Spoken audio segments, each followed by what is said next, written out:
संस्थापक डॉक्टर पंजाबराव उपाख्य भाऊसाहेब देशमुख आणि हिंदवी स्वराज्याचे संस्थापक छत्रपती शिवाजी महाराज यांना मी विनम्र अभिवादन करतो।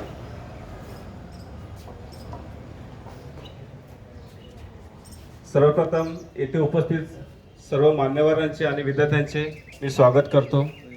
आज छत्रपती शिवाजी महाराज यांची 396वी जयंती। या जयंतीनिमित्त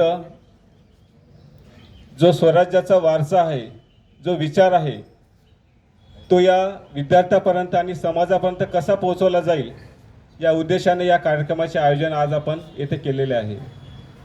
स्वराज्य हा जर एक शब्द असला, परंतु या शब्दामागे खूप मोठा विचार हा छत्रपती शिवाजी महाराजांनी रुजवल्याचं आपल्याला दिसते। स्वराज्य म्हणजे काय? तर स्वराज्य म्हणजे निष्ठा, स्वराज्य म्हणजे प्रामाणिकपणा, स्वराज्य म्हणजे काय? तर स्वराज्य म्हणजे स्त्रियांचा सन्मान, जिद्द।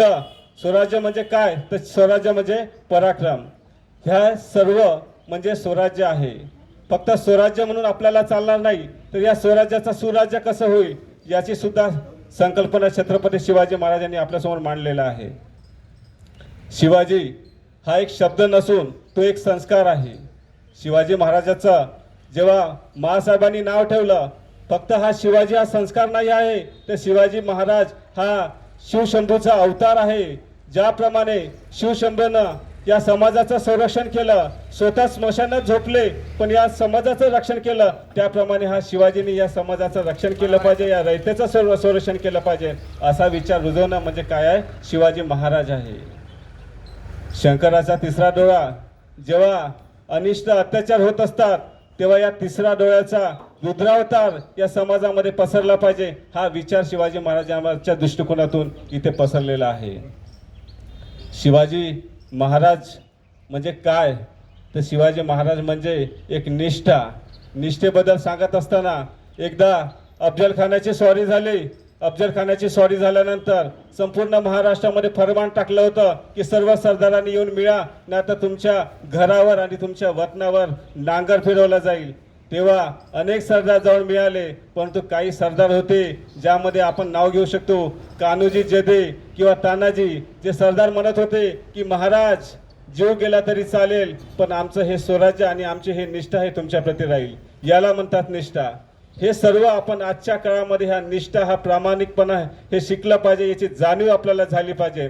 कारण जयंत्या नुसत्या ह्या घोषणा देण्याच्या नसतात, तर त्या विचारांची पुनर्जागृती करायची असतात, त्या विचाराचं कृतीमधून साध्य करायचं सुद्धा असतात। म्हणून या निष्ठेचं आपल्याला इथे जाणीव व्हावी म्हणून हा शिवजयंतीचा उत्सव आज आपण इथे साजरा करत आहोत। आज इतिहासाचा विपर्यास झाल्याचं आपल्याला दिसतं। छत्रपती शिवाजी महाराज कोण होते, त्यांची उंची काय होती, त्यांची थोरवी काय होती, यापेक्षा आपल्या समाजामध्ये काय विघातक कृती, ह्या जयंतीच्या माध्यमातून त्या विघातक कृतीवर आपल्याला प्रकाश टाकणं गरजेचं आहे। आज आपल्याला हिंदू मुस्लिम देशाचा इतिहास आपल्याला स्वराज्यातून आपल्याला जाणीव करून देण्याचा आपल्याला विचार होतो, पण खरंच जर विचार केला, खरोखर या हिंदू मुस्लिम द्वेष हा स्वराज्यामध्ये होता की काय, याचं सुद्धा आपल्याला अवलोकन करणं गरजेचं आहे। इतिहास उघडून पाहिला ते जेवढे हिंदू सुभेदार हे औरंगजेबाकडे होते, तेवढेच मुस्लिम सुद्धा हे छत्रपती शिवाजी महाराजांच्याकडे होते। शिवाजी महाराजांच्या अंगरक्षकापैकी 23 अंगरक्षक हे मुस्लिम होते। मग आपल्याला या इतिहासातून असं दिसतंय का की हे समाजामध्ये जे काही दोही माजलेली आहे किंवा हा काही द्वेष आहे, हा इतिहासामधून पसरलेला आहे? तर नाही, तर हा इतिहास आपल्याला चुकीच्या पद्धतीने आपल्यासमोर मांडला गेलेला आहे आणि हा समाजामध्ये विघटन घडून आणत आलेला आहे। एका बाजूला आपण इतिहासाच्या माध्यमातून राष्ट्रीय एकात्मता शिकवतो, ऐक्य शिकवतो, परंतु आपल्या कृतीमध्ये ते कुठेही दिसत नाही। आपण जात पात धर्म या सर्व मूल्याला मोठं डोक्यावर मिळवतो आणि आपण म्हणतो की आम्ही राष्ट्रीय एकात्मतेचे प्रतीक आहोत। या गोष्टीचा विचार या जयंतीच्या निमित्ताने होणे गरजेचं आहे। आपण विचार केला पाहिजे की आपण ज्या समाजाचे भविष्य ठरणार आहोत, तो समाज या छत्रपती शिवाजी महाराजांनी घडवलेला आहे। तो इथून 400 वर्षापूर्वी जे विचार होते, ते विचार आज आपल्याला या समाजामध्ये, या मातीमध्ये रुजवण्याची गरज आहे। शिवाजी महाराजांच्या वैशिष्ट्यांचा विचार केला हे तेवढं कमीच आहे। परंतु आज या प्रत्येक गोष्टीला आज आपण या जयंतीच्या माध्यमातून उजाळा देणं गरजेचं आहे. आपल्याला दिसतं की प्रत्येक समाजामध्ये किंवा प्रत्येक आत्ताच्या काळामध्ये बऱ्याच अनिष्ट चाली प्रथा रूढी परंपरा दिसतात, परंतु छत्रपती शिवाजी महाराजांनी त्या सर्व अनिष्ट चालीरीती रूढी परंपरावर त्या काळामध्ये मात केल्याचं आपल्याला दिसून येतं. छत्रपती शिवाजी महाराजांनी जिंकलेल्या 365 किल्ल्यापैकी जर त्यांचा इतिहास आपण बघितला तर आपल्याला दिसते की सर्व किल्ले हे पराक्रमाचे आणि शौर्याचे प्रतीक आहे. ते सर्व किल्ले आपल्याला या अंधारा रात्री अमावस्येच्या रात्रीमध्ये जिंकल्याचं आपल्याला दिसून येते. कोणत्याही दरवाजाला लिंबू आणि मिरची नाही बांधली, परंतु आज आपण इतिहासाचा जर उजाळा घेतो म्हटलं तर आपल्याला अंधश्रद्धेचा पागंड आपल्याला समाजामध्ये रुजल्याचं आपल्याला दिसून येते. ह्याच पागंड आपल्याला या जयंतीच्या निमित्ताने पुसून टाकायचा आहे, मोडायचा आहे. म्हणून आज आपण इथे जयंती उत्सव आपण साजरा करत आहोत. वैज्ञानिक दृष्टिकोनातून पाहतो म्हटलं शिवाजी महाराजाला अनेक उदाहरणं देईल. नाविक दृष्टिकोनातून पाहतो म्हटलं आपण शिवाजी महाराजाला अनेक उदाहरणं देईल. मग आपण का बरं आपल्याला या विचारातून आपण फारकत घेतल्याचं आपल्याला दिसून येते. विचार पेरले वेगळे आणि आपल्या कृतीतून आणि आपल्या विचारातून हा शिवाजी महाराजांचा इतिहास आपण वेगळ्या पद्धतीने विद्यार्थ्यांसोबत मांडत आहोत.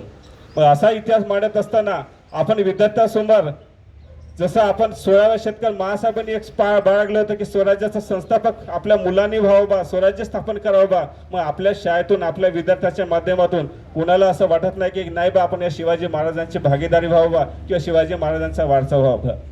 म्हणजे याचा अर्थ एक शिक्षक म्हणून सुद्धा मला कमीपणा वाटते की आम्ही आमच्या शाळेतून आमच्या वर्गातून शिवाजी सारखे वीर पुरुष आम्ही घडवू शकण्यामध्ये असमर्थ आहोत.